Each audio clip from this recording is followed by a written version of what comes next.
சேலம் லீ பஜார் அடுத்த சாய்ராஜ் நகர் பகுதியை சேர்ந்தவர் சின்னத்துரை. தனது 3 பிள்ளைகளுக்கும் திருமணம் செய்து வைத்துவிட்டு இந்த முதியவரும் அவரது மனைவியும் வீட்டின் அருகிலேயே சிறியதாக டீ கடை ஒன்றை நடத்தி வருகின்றனர். இவரது டீ கடையில் பஜ்ஜி, போண்டா தலா ₹1 மட்டுமே விற்பனை செய்யப்படுகிறது. அக்கம் பக்கத்தில் பணியாற்றும் கூலி தொழிலாளர்கள் பலரும் இந்த கடை மூலம் பயன்பெற்று வருகின்றனர். காலனாவில் தொடங்கி தற்போது ₹1 அளவில் விற்பனை செய்யும் இவர் தான் உயிரோடு இருக்கும் வரையில் இந்த விலையில் மாற்றம் இருக்காது என கூறுகிறார்.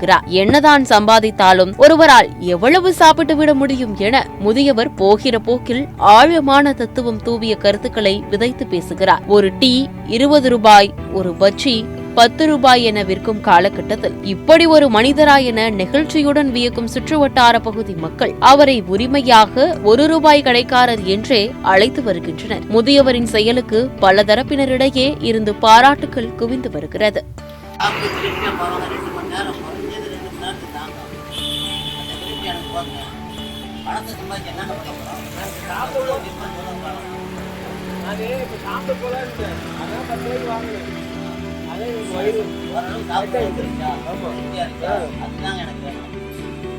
இப்போ நீங்க ஆரம்பத்துல இருந்து ₹1 வைக்கிறீங்களா இல்ல அதுக்கு முன்னாடி ஏதாவது விலை கம்மியா வச்சீங்களா? பைசா எத்தனை பைசால இருந்து இந்த வியாபாரம் பண்ணீங்க? ஒரு 10-20 பைசா இருக்குமா? அப்படியா? ஆமாங்க, கேள்விப்பட்டுக்கிறேன்.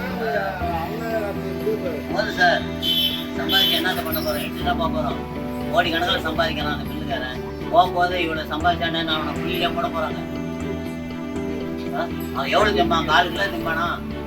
அதுக்கு மேலே திங்க முடியுமா? எவ்வளவு இருந்தாலும் 4 கிலோ சாப்பிடலாம், இல்லை இன்னும் ஒரு 50 கிராம் அதுக்கு மேலே சாப்பிட முடியுமா? எதுக்கு தேவையில்லாம ஆசைப்பட்டுக்கிட்டு தேவையில்லாம எக்ஸ்ட்ரா வாங்கி வச்சுக்கிட்டு அதிகம் ஆசைப்படும் போது விலைவாசி தானே ஏறுது. ₹5 பொருள் ₹50 கொடுத்து வாங்குறான். பணம் அதிகமா இருக்கா? பணம் எல்லாரும் அதை பார்த்து வேண்டிப்பாரு. போது சாமி ₹1 கடையில போய் கேளுங்கன்னு தான் சொல்லுவாங்களோ இல்லையா? உங்க பேர் யாரும் சொல்ல மாட்டாங்க. ₹1 கடைக்காரன் நான் தெரிஞ்சுக்கிறேன். ஃபோன் பண்ணாவே ₹1 கடைக்காரர் பேசுறாங்க. நான் தெரிஞ்சுக்கிறேன் உங்க பேரை. பேர் சின்ன சரிங்க.